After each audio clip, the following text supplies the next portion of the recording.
আছেন?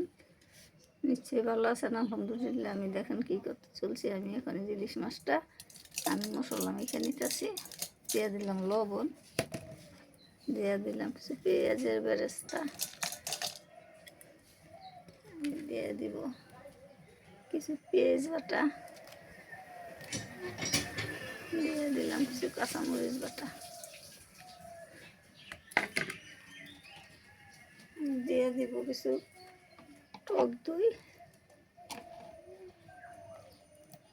দিয়ে আমি মাছটা ম্যারিনেট করে নিব।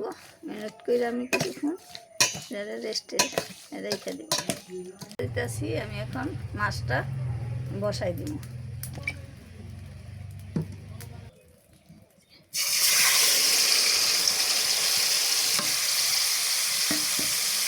মাছটা দিয়ে আমি কেটে নিয়ে মাছটা একটু ভালো করে সিদ্ধ করে নিব।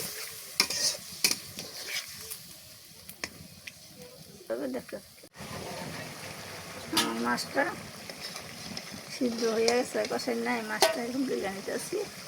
তার পরবর্তীতে আমি এই মশলার মধ্যে চাল কষাই নিব।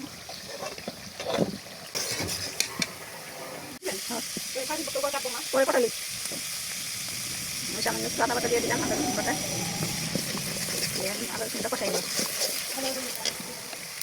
বাকি পেঁয়াজ বাটাটা ছিল সেটা আমি সাথে দিয়ে দিতেছি। পেঁয়াজ বাটাটা দিয়ে দিলাম।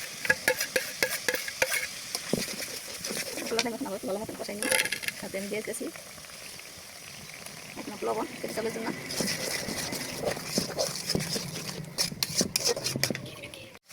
মশলাটা এখন কষানো হয়ে গেছে। এখন আমি চাউল দিয়ে দিতেছি। চাউল দিয়ে আমি চাউলটা ভালো মতন কষাইয়া ভাজা ভাজা করে দিলাম।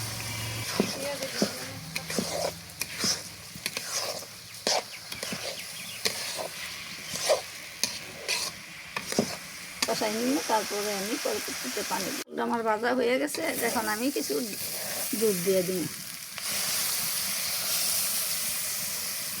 দুধ দিয়ে আমি এখন ভালো করে লেগেছে দিব।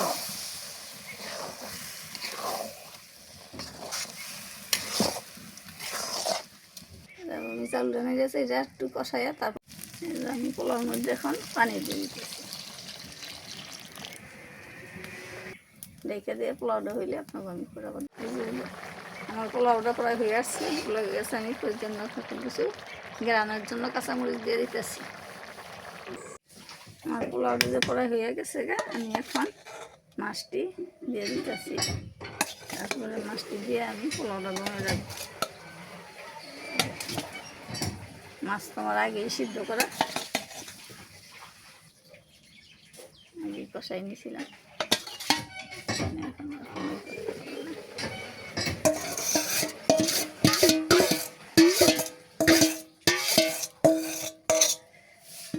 এখন একটু ডেকে দিব।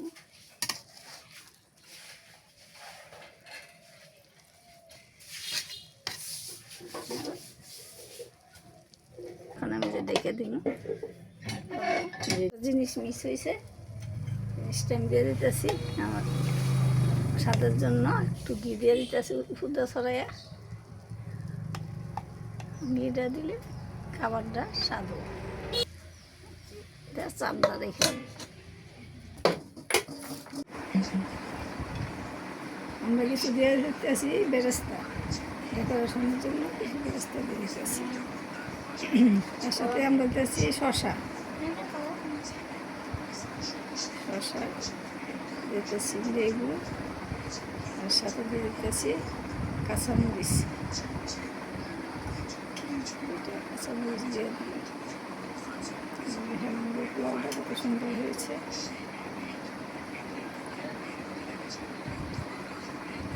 জর্জরে হয়েছে আমাদের পোলাওটা। দেখছেন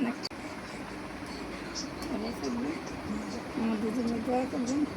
পয়লা বৈশাখের শুভেচ্ছা সবাইকে।